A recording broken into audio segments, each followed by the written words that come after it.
The Sigma 35mm f1.4 art lens. Is this a must-have lens for video? The Sigma 35 f1.4 art comes in around £650 when new.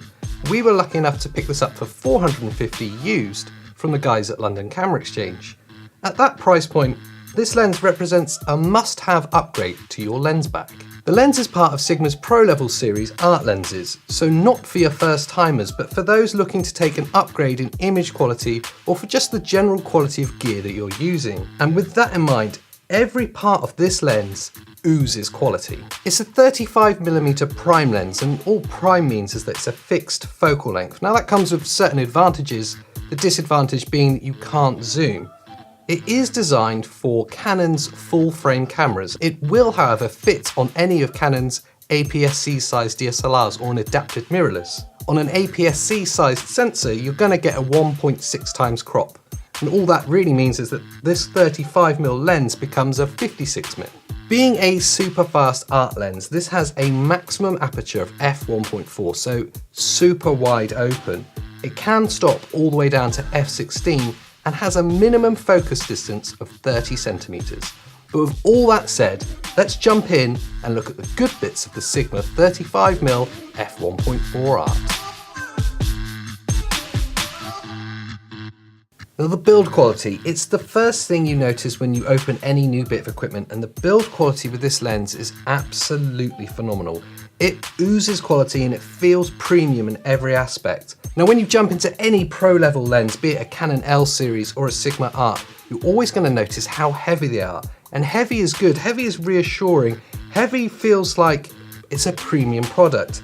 There's also some really nice touches to this. It does have a metal and rubberized plastic exterior, which again feels like great quality. But there's these little nice touches that you notice that are a massive step up from any kind of entry-level lens. You have a focus distance window that's really responsive to the focus ring. And even the focus ring itself, which is just a pleasure to use. It's well machined, it's very responsive, and it's ergonomic. It's just really well built. Now it's sharp edge to edge, even when wide open in f1.4. And in any lens, that's quite rare. When you're wide open, it tends to get a bit soft around the edges, but the Sigma 35 defies that trait. It is quite possibly the sharpest lens we've ever had the pleasure of using, and that's quite a compliment. The autofocus on this lens is actually really fast, and that's quite surprising considering it's having to move such a heavy weight in glass. Obviously, that's really important for video when you're shooting in auto. If you're a vlogger or someone shooting run and gun, having a fast autofocusing lens that renders this good an image is a must-have. It's a dream almost. And considering it's a 35mm, that then makes this lens almost perfect for people that are vlogging, creating videos for YouTube, or just people that are run and gun shooting. The fact that this lens has such a quick autofocus and such a sharp image makes it a must-have. Now being an f1.4 apertured lens, this is what we'd call a super fast lens, and that means that we get great low light performance, even on APS-C size sensors that you get on cheaper DSLRs. Now ordinarily we associate low light performance with full frame sensors because they can receive more light, but having a faster maximum aperture enables a little bit more performance on your cheaper DSLR. Now beyond that great low light performance, the fast aperture also means that we get that beautifully circular bokeh.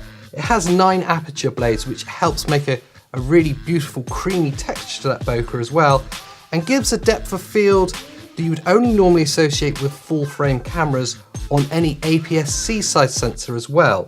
So if you're looking for a lens that will give you that beautiful depth of field that you associate with your favorite YouTubers B-roll, the Sigma 35mm is definitely one to look at. Now with all that said, let's look at the bad bits of this Sigma lens.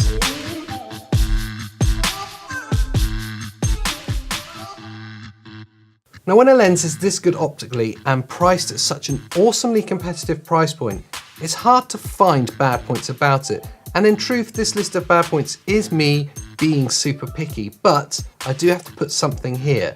And the first one is the autofocus motor and how noisy it is. Now it's not terribly noisy, it's not as noisy as even the Canon's USM motor. It is passable, but it's worth bearing in mind. If you have the internal microphone on your camera on, or even an external hot shoe mounted microphone, it's likely to pick up a little bit of autofocus noise. Again, it's not terrible, it's definitely passable in your videos, but something worth bearing in mind. Now, being a prime lens, it has a fixed focal length, which means it's not uber versatile. But to be fair, you know that before you buy this lens, it is a fixed length. The 35mm in many respects is a great focal length for a lot of vloggers, for a lot of talking headpieces, or even portrait style interviews. So that lack of versatility without a zoom isn't necessarily a bad point, but it does mean it's not as versatile as something like the Canon 16-35, which is our favourite lens for out and about shooting for YouTube videos.